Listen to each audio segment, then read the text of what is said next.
Sabbath, to keep or not to keep? The answer to this question can only be biblical, since in the Ten Commandments in Exodus chapter 20 verses 8 to 11, we are told not only to keep the Sabbath, but to remember to keep it holy. And it stipulates that on the seventh day we should do no work. But before we go there, people say every day is a blessed day once you have God. Indeed, I think the same thing, but the only day ever identified to be blessed and sanctified by God is the seventh day. See Genesis chapter 2 verses 2 and 3, including the fact that he himself rested on that day. Also another fact, he called the Sabbath his own. In Ezekiel chapter 20 verses 20, so are we the ones to say worship on another day? Or is it God? In Isaiah chapter 66 verses 23 and 24, God says, even with the passing of time from Sabbath to Sabbath, all flesh shall come and worship him. So let's delve into this topic to determine whether the worship of God on Sabbath should be ended with the Israelites. Now let's get to the part where people say it is only the commandments that Christ spoke of that we should follow. But I'd like to question that, because he firstly did not need to tell the Jews about the Sabbath, because they were actually following it. Not to the extent that it should have been, but all in all acknowledging that the Lord required this day as his prescribed day of rest in him. Also, if you read the commandment, Christ himself lived out the commandments where he actually remembered the Sabbath, either going to the synagogue or acknowledge it by his words.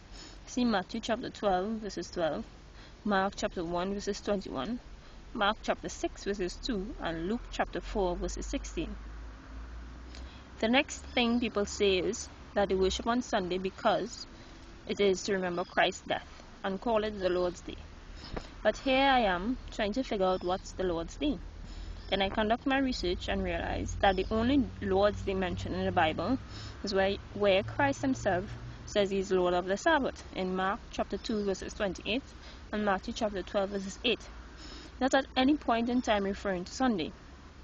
Also, the way to remember someone is to remember what they have done and not what we think they did. So I still can't identify Sunday worship as a remembrance to God, when even in death he kept the Sabbath.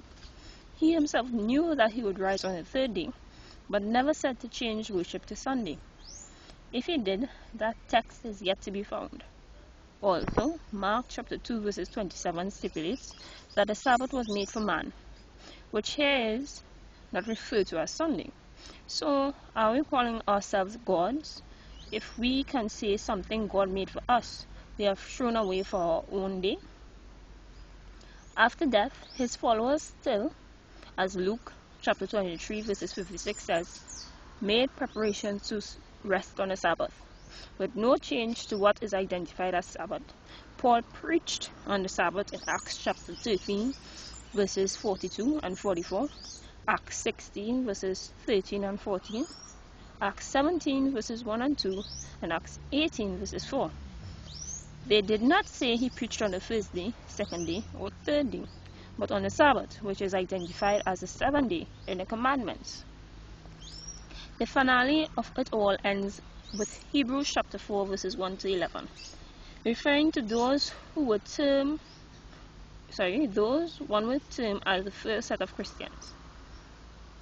The author tells them to fear for falling short of entering into God's rest, after which the seventh day is identified as the day in which God rested.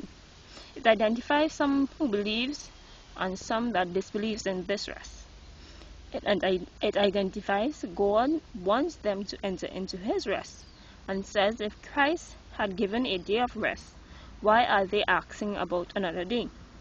It says there remains a day of rest to the people of God. It also states that in this day of rest, God ceased from all work. The only Sabbath or day of rest Christ spoke about was the seventh day. The Father created, sanctified, and rest on the seventh day or Sabbath. So where does Sunday fit in?